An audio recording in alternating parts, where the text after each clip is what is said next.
എല്ലാ പ്രിയപ്പെട്ടവർക്കും just relax ടിവിയുടെ പുതിയൊരു വീഡിയോയിലേക്ക് സ്വാഗതം. 80-90 കാലഘട്ടങ്ങളിൽ മലയാള സിനിമയിൽ അഭിനയിച്ച താരങ്ങളെ പരിചയപ്പെടുത്തുന്ന വീഡിയോ ആണിത്.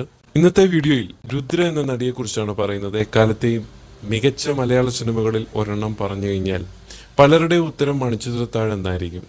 റിലീസായി വർഷമേറെ കഴിഞ്ഞെങ്കിലും ഇപ്പോഴും ഓരോ കാഴ്ചയിലും പുതുമ സമ്മാനിക്കുന്ന അപൂർവം സിനിമകളിലൊന്നാണ് ഫാസിൽ സംവിധാനം ചെയ്ത മണിച്ചിത്രത്താഴ്. മണിച്ചിത്രത്താഴ് എന്ന സിനിമയിലെ ഓരോ കഥാപാത്രങ്ങളും അതുപോലെ അവർ പറയുന്ന സംഭാഷണങ്ങളും ഇപ്പോഴും പ്രേക്ഷക മനസ്സിൽ ഓർമ്മയിലുണ്ടാവും. മോഹൻലാൽ, ശോഭന, സുരേഷ് ഗോപി, നെടുമുടി വേണു, ഇന്നസെന്റ്, വിനയ് പ്രസാദ്, തിലകൻ തുടങ്ങി അതിൽ അഭിനയിച്ചവരോരോരുത്തരും മികച്ച പ്രകടനമാണ് ആ സിനിമയിൽ കാഴ്ചവെച്ചത്. മണിച്ചിത്രത്താഴിൽ ശ്രദ്ധേയമായൊരു കഥാപാത്രമായിരുന്നു അല്ലി. ഇന്നസെന്റ് അവതരിപ്പിച്ച ഉണ്ണിത്താൻ എന്ന കഥാപാത്രത്തിന്റെയും KPSC ലളിത അവതരിപ്പിച്ച ബാസുരയുടെയും മകൾ, ശോഭന അനശ്വരമാക്കിയ ഗംഗയുടെ അടുപ്പക്കാരി കൂടിയായ അല്ലിയെ പ്രേക്ഷകർ ഒരിക്കലും മറക്കാനിടയില്ല. ഗംഗ നാഗവല്ലിയായി മാറുമ്പോൾ അതെന്താ അല്ലിക്ക് ആഭരണം വാങ്ങാൻ ഞാൻ കൂടി പോയാലെന്ന് ചോദിക്കുന്ന സംഭാഷണമൊക്കെ ഇപ്പോഴും പ്രേക്ഷകർക്ക് പ്രിയപ്പെട്ടതാണ്. മണിച്ചിത്രത്താഴ് സിനിമയിലെ അല്ലിയായി പ്രേക്ഷക മനസ്സിൽ ഇടം നേടിയ നടി അശ്വിനി നമ്പ്യാർ എന്ന രുദ്രയാണ് ഇന്നത്തെ വീഡിയോയിൽ ഞങ്ങൾ പരിചയപ്പെടുത്തുന്നത്. തമിഴിലെ പ്രശസ്ത സംവിധായകൻ ഭാരതി രാജ തെന്നിന്ത്യൻ സിനിമാ ലോകത്തിന് പരിചയപ്പെടുത്തിയ നടിയാണ് രുദ്ര. അശ്വിനി നമ്പ്യാർ രുദ്രയായി മാറിയതിനു പിന്നിലും രസകരമായിട്ടുള്ളൊരു കഥയുണ്ട്. അശ്വിനിയുടെ അച്ഛന്റെ സ്വദേശം കണ്ണൂരായിരുന്നു. പക്ഷേ അശ്വിനി പഠിച്ചതും വളർന്നതുമൊക്കെ തമിഴ്നാട്ടിലെ ചെന്നൈയിലാണ്. പഠിക്കുന്ന സമയത്ത് അശ്വിനി കൂട്ടുകാരികൾക്കൊപ്പം ചേർന്നൊരു മോഡലിംഗ് അസൈൻമെന്റ് ചെയ്തിരുന്നു. ഒരു മലയാളം മാസികയ്ക്ക് വേണ്ടിയാണ് അത് ചെയ്തത്. ഈ മാസിക സംവിധായകൻ ഭാരതി രാജ കാണുകയും അശ്വിനിയെ തന്റെ പുതിയ ചിത്രത്തിലേക്ക് ക്ഷണിക്കുകയും ചെയ്തു. രാധിക, രാധ, രേഖ, രേവതി, റിയ, രഞ്ജിനി തുടങ്ങി 6 എന്ന ഇംഗ്ലീഷ് അക്ഷരത്തിൽ പേര് തുടങ്ങുന്ന നായിക താരങ്ങളെ സിനിമാ ലോകത്തിന് പരിചയപ്പെടുത്തിയ ഭാരതി രാജ തന്റെ പുതുനെല്ല് പുതുനാത്ത് എന്ന സിനിമയിലൂടെ അതേ വേഷത്തിൽ തുടങ്ങുന്ന പേരിട്ട് അശ്വിനിയെ രുദ്രയാക്കി കൈപിടിച്ച് സിനിമയിലേക്ക് കയറ്റുകയായിരുന്നു.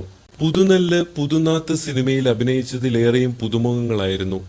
സുകന്യ, നെപ്പോളിയൻ തുടങ്ങിയ അഭിനേതാക്കളുടെയും ആദ്യ സിനിമ കൂടിയായിരുന്നു അത്. സിനിമയിലെ 2 നായികമാരിൽ ഒരാളായ മാരിക്കൊഴുന്ത് എന്ന കഥാപാത്രത്തെയാണ് രുദ്ര അവതരിപ്പിച്ചത്. അതേ വർഷം തന്നെ രുദ്ര മലയാളത്തിലും തുടക്കം കുറിച്ചു.